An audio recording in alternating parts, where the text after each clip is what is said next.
Everyone, this is interesting to me and newsworthy to me because of all the name calling on social media through this past election. It was really interesting how many people, and like educated people who you would think are above petty name calling, felt very comfortable calling people neo-Nazis with absolutely no evidence whatsoever. Just somebody saying, hey, I like this People's Party of Canada or this Bernier guy, you're a Nazi. Oh, I didn't know that. That's interesting. So here's what happened to Miss Gunn Reid. And if you don't know who she is, she's a Rebel Media reporter. Here we go.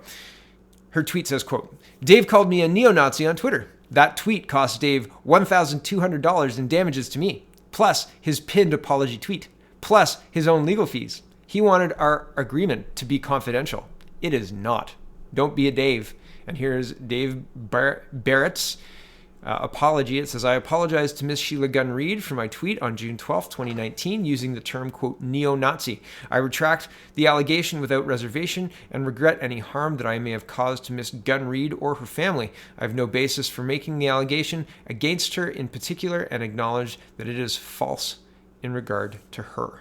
Good job, Sheila, because people shouldn't be, well, they should be allowed to say whatever they want, but there are consequences for your speech. And calling people neo-Nazis, regardless of whether they are neo-Nazis or not, is libelous. It's slander and then libelous if you print it, right? And Twitter is a printed medium. Libel. So, good on the judge. Good on Miss Gunn Reid. Shame on you, David. And moving on. City News is reporting, Canada's defense minister says China is not an adversary. Okay. Canada's defense minister says China is not an adversary despite the arbitrary detention of two Canadians. Defense Minister Harjit Sajjan said the Halifax International Security Forum on Friday that the arrests have strained relations and there is need for Beijing to return to rules-based international order. But he says there's still cooperation on trade. Forum President Peter Van Pa said that it's time to recognize that China has a different worldview and describes China as an adversary. Beijing detained ex-diplomat Michael Korvig and businessman Michael Spavor last December in an apparent attempt to pressure Canada to release Meng Wanzhou, a top executive at Chinese tech giant Huawei. The daughter of Huawei's founder was arrested December 1 at the request of U.S. authorities, and she was arrested in Vancouver. She remains under house arrest in her Vancouver mansion. There's a U.S. extradition order. There's been retaliation on Chinese trade. There's been retaliation through all sorts of other diplomatic channels. So, do I think that China is an adversary or not? I don't know, but I don't think that the way they're trying to solve the problem is how a friend would do it, necessarily, right?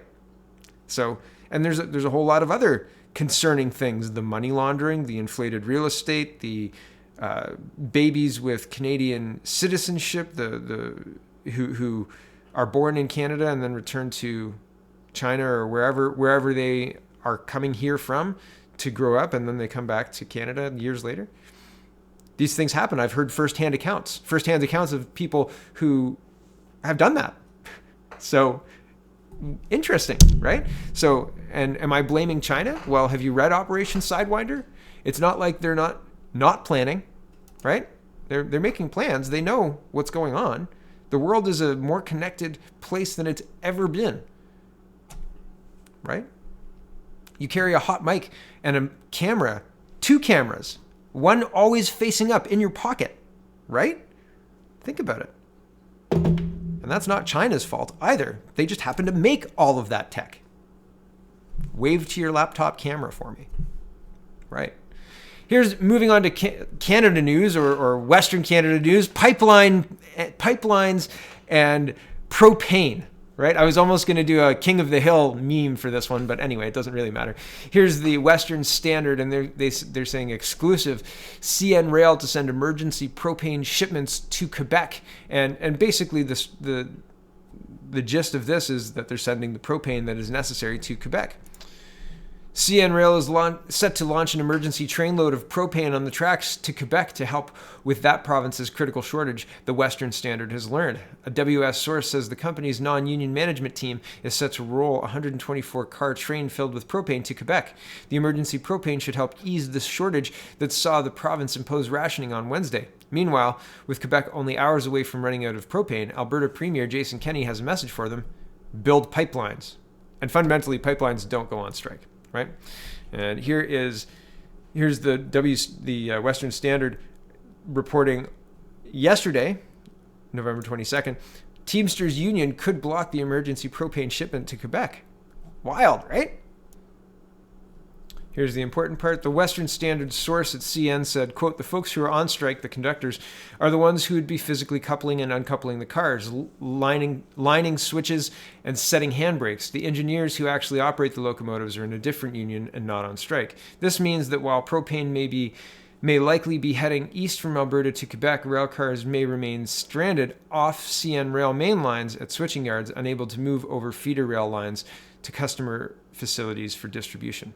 So, and who knows? I'm hopeful that nobody freezes, right? I'm hopeful that there's no loss of animals or life. That's what I'm hopeful for. So, but it seems terrible, like a very bad outcome. So, here's one of the last two stories for today. A Calgary cab driver convicted of sexual assault fails to show for sentencing. This is a disturbing trend. People who are arrested for a crime and who are awaiting trial and then leave, don't spend the in between time in jail, aren't showing up for court. Here's Mohammed Nadim Ishrad, 37, took advantage of a passed out passenger. I'm not going to read this whole article. I'm just including it because it's a concerning trend that I'm noticing. I'm seeing it a lot more. So here's the last one for today. CBC News. City says 24 billion liters of sewage and runoff leaked into the Chadoki Creek. Chadoki.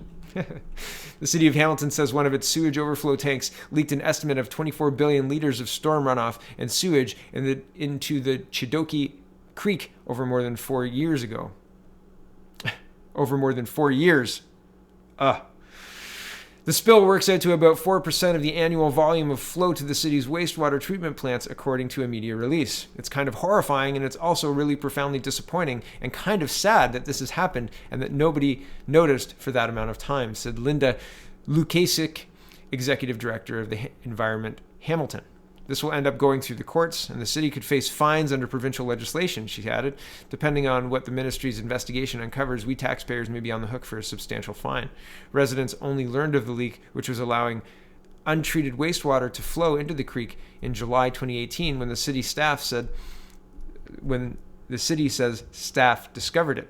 But an investigation revealed a bypass gate, which was supposed to be fully closed, had been left about 5% open on January 28th. 2014.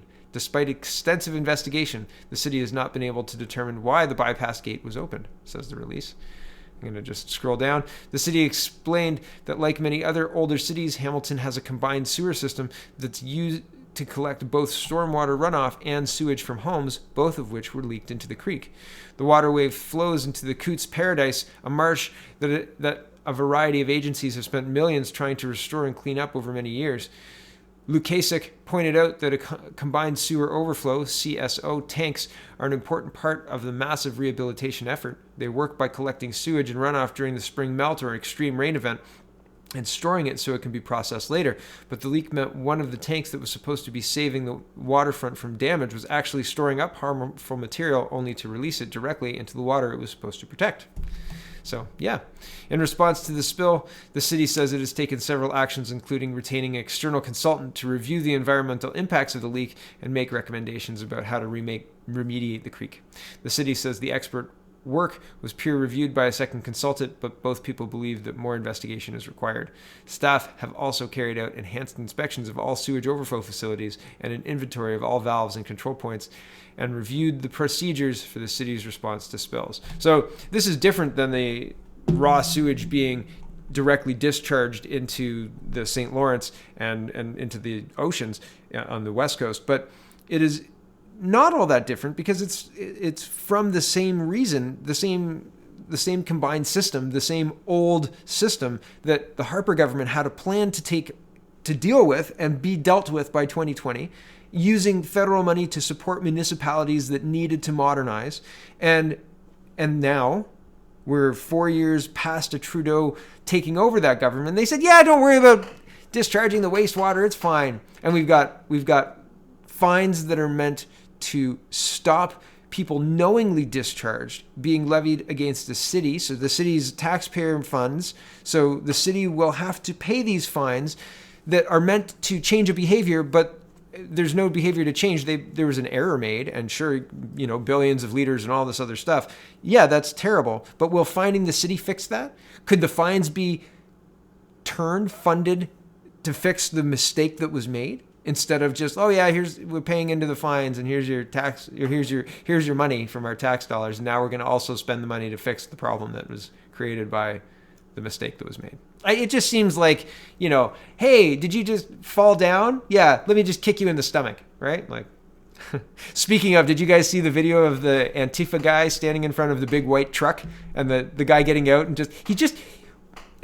he seemed like, I'm sorry that you're so dumb that you thought it was a good idea to stand in front of my truck. That's what it felt like when I was watching. I'll see if I can find the link, and I'll put the link in the description. All right, that's enough for me. Have a wonderful day. Today is Saturday. Enjoy your day. I hope you get out and enjoy the weather. It's supposed to be nice and a little cold, but it's supposed to be nice here anyway. It's nice and sunny as I look outside. So have a wonderful Saturday, and don't worry about this politics stuff till Monday. Or tomorrow. I'll probably post tomorrow. Thanks for watching, everybody. Have a wonderful day.